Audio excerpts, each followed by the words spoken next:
Hey guys, in this video, I'm gonna do something different. I'm not gonna follow the traditional recipe or video cues, but instead I'm gonna give you a brief history of my culinary journey. Now, I'm not a chef, nor a great cook. I didn't go to culinary school, I didn't have any special training, never ever bothered to learn how to cook until I became a parent. But the adobo is always going to be special because this was the first dish ever that I learned and actually made, and it turned out successful. And since then, I became more comfortable making this dish, improvising, and you just can't go wrong. I think you can't mess up this dish. You can't F it up, no matter how hard you try. And it's been my go-to dish ever since. Whether I'm hosting or having a small get-together with friends and family, or even cooking for someone, it's always been a safe dish for me. Now, what do I mean by that? It means that depending on your situation, your skill level, and the time that you have, you can always prep this dish, adobo, in different ways, different options and variations. For instance, option 1, if you appreciate the slow build of flavors and you have all the time in the world, then for sure you can just marinate the meat first. Marinate it for at least 20 minutes up to overnight to let the meat and the different ingredients mix together. Let the meat and the ingredient infuse over time, so as the meat sits in the marinade, it absorbs these flavors, making it a more flavorful dish.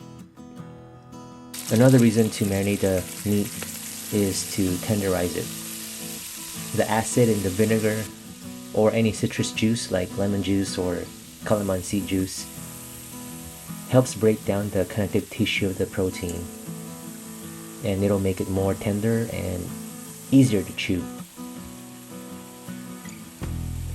On the other hand, if you don't have the time in the world, you just want to skip all the marinating piece, you can just jump straight into the cooking.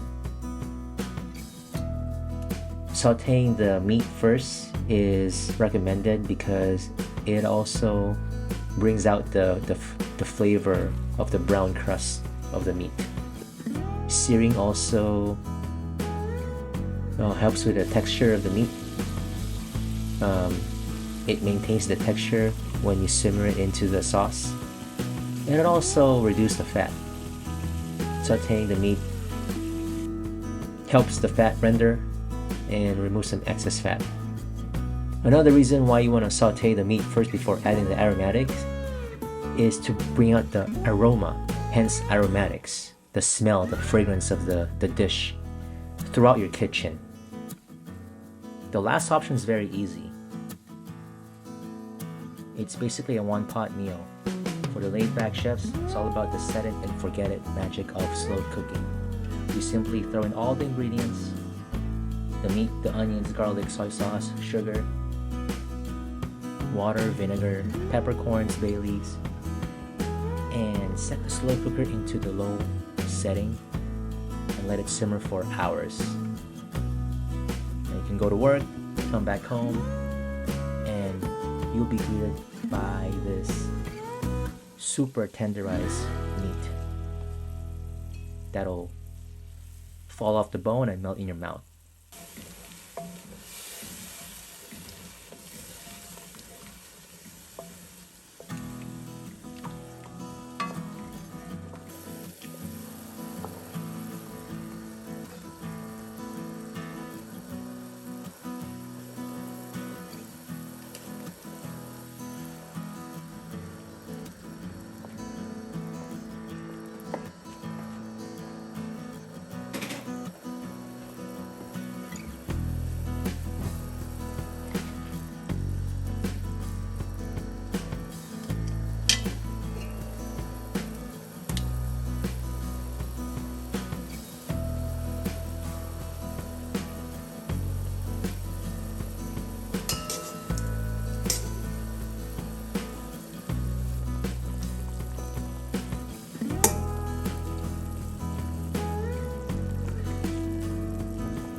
Now to wrap it up, cooking for me is more than just a chore. Although it's a chore or it's a necessity, it's more than just a means to satisfy our hunger. It's a form of self-expression in a true art form.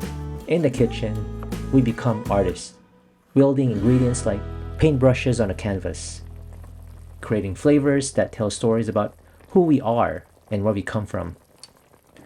Every dish is a reflection of our unique taste, preferences, and experiences. It's a medium through which we can convey our creativity and emotions, and the plate becomes our masterpiece. Whether it's a simple home-cooked meal like chicken adobo or a gourmet creation, cooking allows us and allows me to share a piece of ourselves with others. And in every bite, there's a taste of the passion and soul we put into our cooking creation, and through food, we get a taste and a glimpse of different traditions, histories, and the unique flavors that define each society and each country in the world.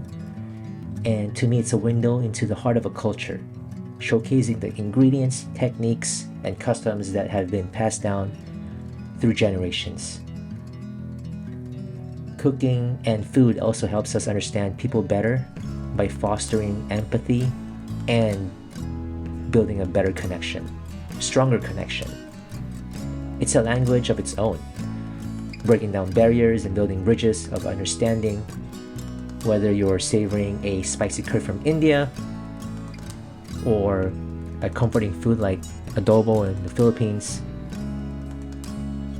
each bite again tells a story, inviting us to appreciate the diversity of our global community. I want to use this channel to be a platform where I can share my love for cooking. And it's not just about recipes, it's also about life in general.